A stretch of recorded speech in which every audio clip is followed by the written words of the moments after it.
my friends.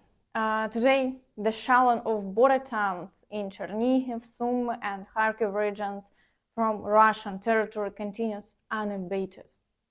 Meanwhile, there are ongoing shelling and further damage reported in Belgorod.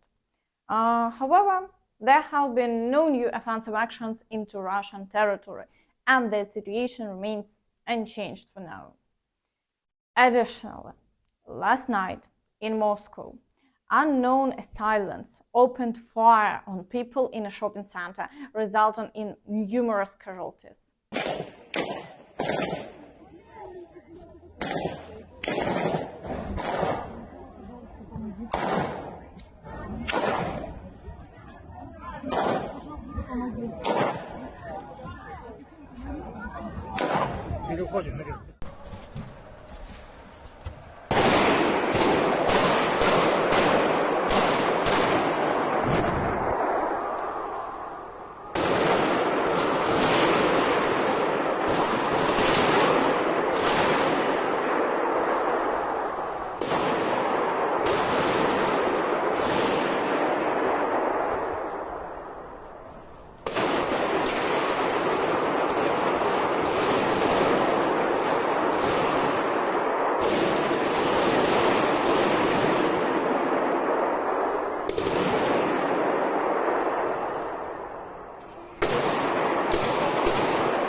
The Ukrainian side has commented on this situation.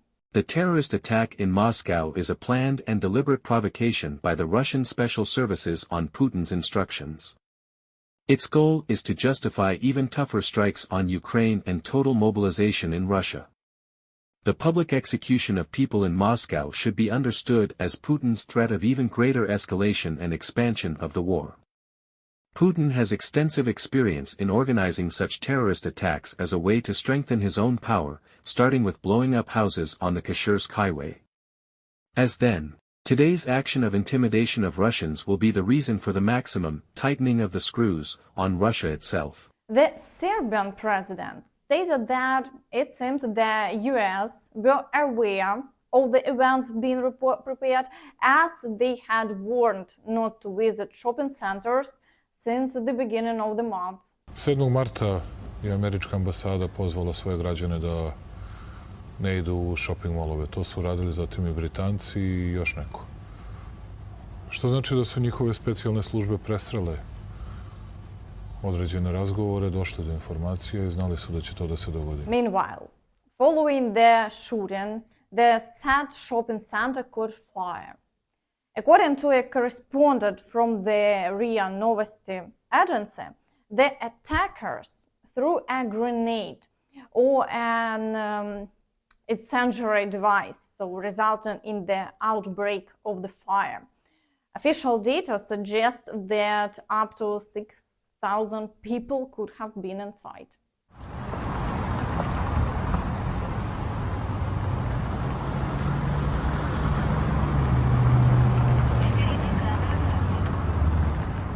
Meanwhile, on the front lines, the fighting continues, and unfortunately, this situation remains very tense, so it's becoming increasingly challenging to hold back the large number of Russians. In the Kupiansk direction today, the occupiers conducted 3 attacks on Sinkivka and Tabaivka, so they haven't achieved any success as before, and the front line remains unchanged. The shelling continues as before. In the direction of Svatove, the occupiers attempted to break through to Berestove. One attempt was recorded here, which the Ukrainian Armed Forces successfully stopped. In other areas, the shelling continues in minimal amounts. In the Crimea direction, the occupiers haven't achieved any successes for a long period of time, so today all attacks have stopped and another regrouping has begun. So there are numerous shelling incidents along the front lines, and we await further developments, but for today we see success on the side of the Ukrainian Armed Forces. In the Siversk direction, the occupiers continue to assault Bilogorivka, and in the area of Spirne, they continue attempts to expand the controlled territory.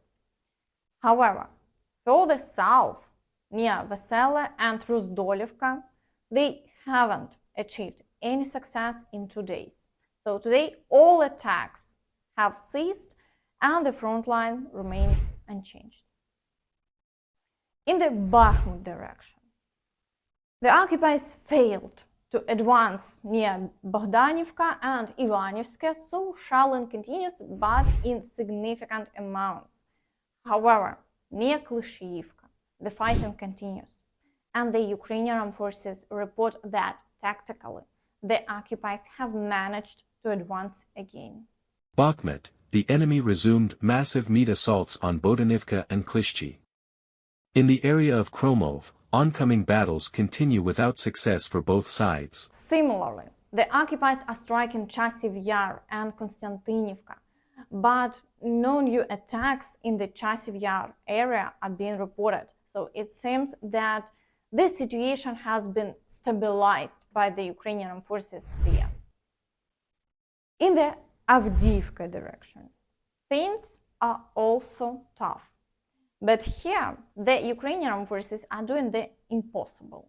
They continue to hold the front line and engage in difficult battles for Berdichi and Tonenke. Within a day, 10 assaults have already been recorded. Despite all the Russian claims of capturing the settlements, they cannot fully control them, and the Ukrainian Armed Forces continue to destroy the advancing occupiers. Meanwhile, the Russians relentlessly shell the entire front line without pause and continue strikes in the rear. Additionally, to the south, battles are underway for Pervomaisk, and fights for Nevelsky have resumed. However, the Russians haven't achieved any success here as before, and the front line remains unchanged over the day. In the direction of Marvinka, the occupiers launched 20 attacks. Battles continue on the outskirts of Krasnohorivka as before. Attacks on Georgievka have resumed, and the fights for Novomykhailivka persist. Overall, the situation is challenging, but the Ukrainian Armed Forces, as before, manage to hold the front line without changes. In the Vuhledar direction, the situation is similarly challenging. The occupiers are attempting to extend the front line towards Vodyane through the fields. And today, the General Staff in official reports again informed about the offensive actions in the area of Vodyane. Therefore, battles are ongoing here, but the Ukrainian Armed Forces are doing everything possible to prevent them from advancing further. Additionally, fights are occurring near Staromayorsky and Urozhaine.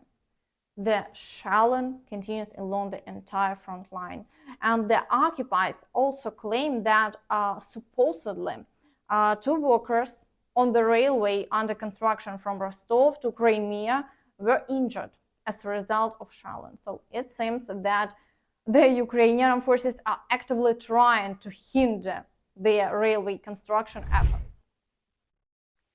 In the Zaporizhia direction, the occupiers continue to storm Robotine, and once again, with air support, 7 assaults have been recorded. However, despite the intense battles, the front line remains unchanged, and the shelling continues at maximum intensity. So the towns near the front line have practically been leveled to the ground. In the Kherson direction, the number of shelling incidents along the entire front line has increased. So the occupiers are attempting to destroy all the settlements on the left bank, on the right bank. Reports also indicate explosions in Odessa. However, no offensive actions towards the village of Krinky have been observed, and the situation there remains unchanged. Meanwhile, Belarus is conducting another round of large-scale military exercises. Military training is again in Belarus, thousands of conscripts from the reserve and roadblocks in Belarus. Military training and combat readiness checks have been announced again. Reservists, about 5,000 people, have been called up. How do the authorities explain the need for such measures, and how do the residents of Belarus react to what is happening? According to information from the Ministry of Defense, the movement of military equipment on the roads is planned, and apparently, among the locations of equipment in the coming days will be the Voronovsky district on the border with Lithuania. There is also one of the two operating checkpoints, Benyakoni. However, on the way to the Kameny Log border crossing, a checkpoint appeared on the M7 highway, next to which military equipment is on duty. Let's hope that these exercises never escalate into an actual offensive. Meanwhile, the United Kingdom is providing Ukraine with a new package of assistance worth $75 million. So this includes $25 million for air defense systems and $50 million for reconnaissance drones. And Kuleba expressed his thoughts on the support from the United States. This is more than just about specific support that the United States are or not providing. This is about trust in the capacity of the United States to support the countries who stand by the same rules and principles that the United States defend all over the world.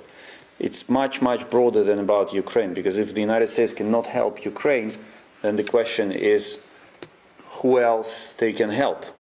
And that's all from me. Don't forget to like this video, subscribe to the channel, and hit the notification bell to stay updated on all the latest news. Thank you for watching, and see you next time. Bye bye.